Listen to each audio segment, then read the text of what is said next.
Hello, and welcome to 10 for 10, 10th News, your weekly dose of 10th Amendment news in 10 minutes or so, from us here at the 10th Amendment Center.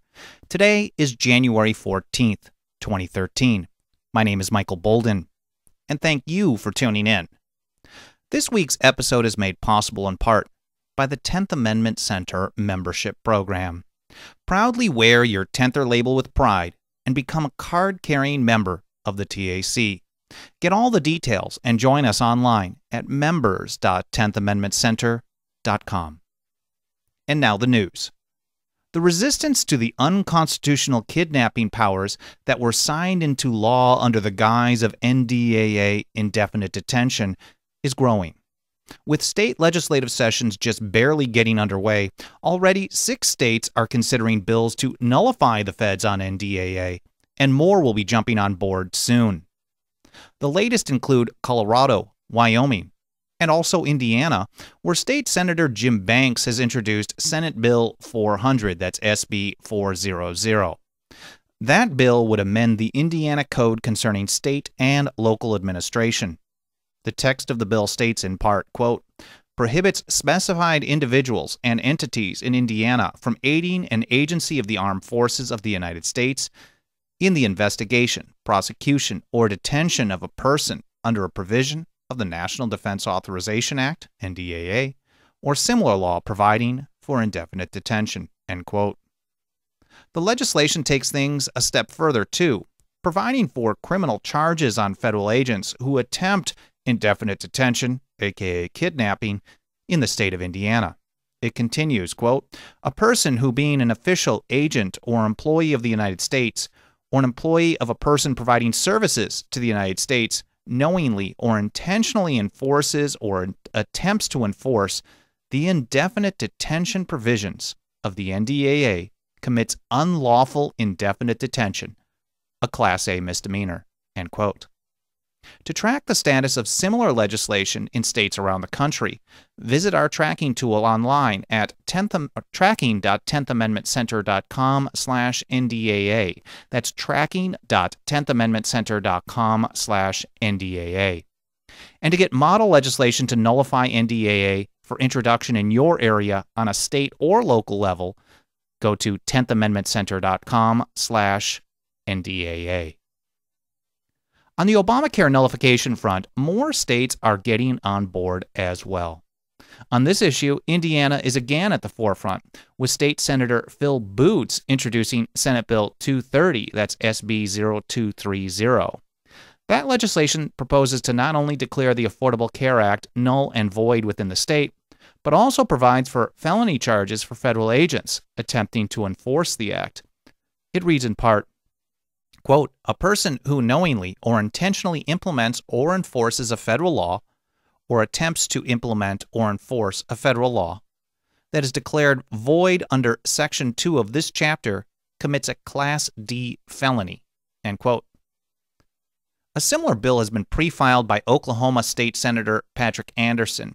If passed there, the law would require the Oklahoma State Legislature to take action to prevent implementation of the unconstitutional Affordable Care Act within the boundaries of that state. The bill says, quote, it shall be the duty of the legislature of this state to adopt and enact any and all measures as may be necessary to prevent the enforcement of the Patient Protection and Affordable Care Act and the Health Care and Education Reconciliation Act of 2010 within the limits of this state, end quote. To track the status of similar legislation in states around the country, visit tracking.10thamendmentcenter.com/Obamacare. And to get model legislation to send to your state legislators for introduction right now, visit 10thamendmentcenter.com/Obamacare. There are currently 18 states actively nullifying federal laws on marijuana. And while sources close to us here at the 10th Amendment Center tell us to expect at least 4 more states considering full legalization measures in line with what the voters of Colorado and Washington State passed last November, we can already confirm 2 more states that are considering medical marijuana bills this legislative session. Both New York and Kentucky are vying to become the 19th state to successfully defy D.C. on this issue, leading the modern nullification movement to the next level. In Kentucky, the bill is Senate Bill 11, and in New York, the bill is S01682. Track the status of all state marijuana bills introduced in states around the country at tracking.10thamendmentcenter.com/marijuana.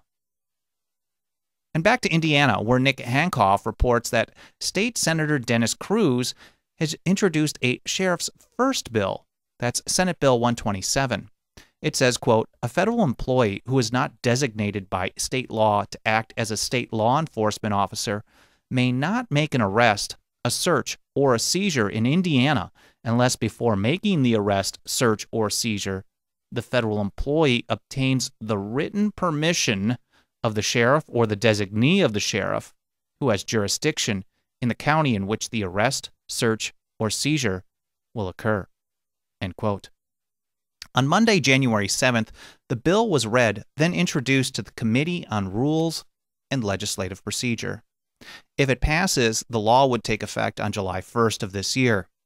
One sheriff in Indiana certainly hopes to see such a difference made. Quote, "This is the type of positive state legislation that will help rein in federal usurpations of our Constitution," said Sheriff of Elkhart County, Brad Rogers. If you don't remember the name, this is the sheriff who took on the FDA and won when they threatened dairy farmers in his jurisdiction. Rogers continues, quote, "However, we the people still have an obligation to elect sheriffs who will uphold their oath of office. Otherwise, a law such as this won't go far in protecting us from what it is designed to do." End quote. And in closing today, Rob Natelson reports that the claim, partly silly and partly dangerous, that President Obama may raise the debt limit unilaterally without the approval of Congress is again being raised. Rob clarifies. He wrote, quote, "Under the Constitution, only Congress may incur debt. The exclusive power of the legislature to do so is one of the central parts of our governmental system, predating the Constitution by centuries and with its roots in colonial and British practice. Those seeking this indefensible extension of presidential power argue that the existing level of entitlement benefits are debt and that the 14th Amendment requires it to be paid.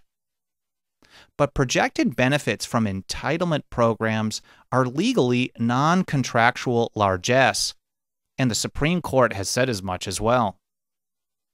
The 14th Amendment provides that the validity of the public debt of the United States, authorized by law, shall not be questioned.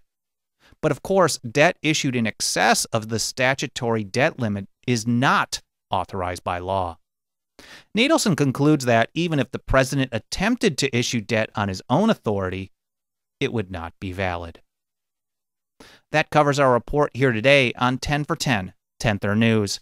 Get 10 minutes or so of 10th Amendment news every week from us here at the 10th Amendment Center.